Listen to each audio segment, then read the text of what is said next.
నిన్న చెప్పుకున్నాం కదా, ఆసిఫ్ మునీర్ ఫ్లోరిడా నుంచి, యుఎస్ లోని ఫ్లోరిడా నుంచి, అమెరికన్ సాయిల్ నుంచి ప్రపంచానికి, అదే విధంగా భారతదేశానికి న్యూక్లియర్ థ్రెట్ సైన్ చేశారు. ఏంటంటే, మేము వెళ్ళిపోతున్నాము లేకపోతే మేము పడిపోతున్నాము అంటే సగం వరల్డ్ ని పడేస్తాము, మేము ఒక న్యూక్లియర్ నేషన్, మర్చిపోవద్దు అని చెప్పి ఒక థ్రెటనింగ్ కామెంట్ చేశారు అక్కడ నుంచి. అయితే నిన్నే అనుకున్నాము ఇలాంటిది అమెరికన్ సాయిల్ నుంచి రావడం అనేది తప్పు, అండ్ ట్రంప్ దీన్ని అబ్జెక్షన్ చేయాలి. ఎందుకు నువ్వు ఇలా మాట్లాడకూడదురా, మేము ప్రశాంతం శాంతి కోరుకుంటున్న నేషన్ అని చెప్పి చెప్పాలి. అయితే ట్రంప్ చెప్పలేదు, కానీ X pentagon official Michael Rubin ఈయన చెప్పారు, ఆసిఫ్ మునీర్ ని అమెరికా వీసా అసలు ఫ్యూచర్ లో ఇవ్వకూడదు, ఇతను సూట్ వేసుకున్న ఒసామా బిన్ లాడెన్ అంత వెధవ వీడిని అసలు అమెరికాకే రానివ్వకూడదు. అమెరికా నుంచి ఇలాంటి కామెంట్స్ ప్రపంచానికి పంపిస్తున్నాడు, ఇలాంటి థ్రెటనింగ్ కామెంట్స్, న్యూక్లియర్ థ్రెట్స్ ఇలాంటి చేస్తున్నాడు అంటే ఇది మన దేశానికే నష్టము, ఇలాంటి వాడిని రానియకూడదు అని చెప్పి మైకేల్ రూబిన్ అంటున్నారు. And yeah, which is very correct. ఈ విషయం గవర్నమెంట్ నుంచి కూడా రావాలి, అమెరికన్ గవర్నమెంట్ నుంచి కూడా రావాలి, మందలించాలి ఆసిఫ్ మునీర్ ని.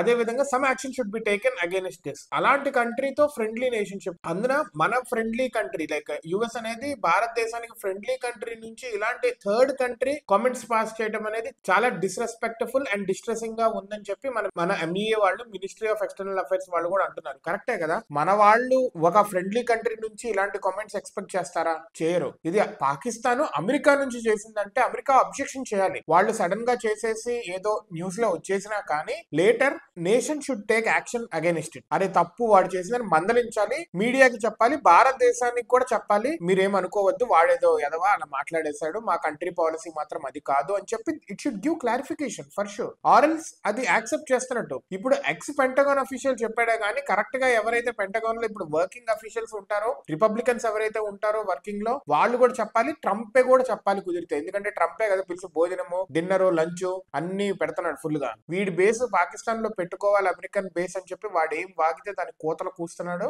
ఎంత ఆడతాడో ఎగిరి ఎగిరి పెడుతున్నారు. మన వాళ్ళు రష్యా వాళ్ళు ఎప్పుడో కలిపి కొడతారు. Let us see and enjoy at that moment.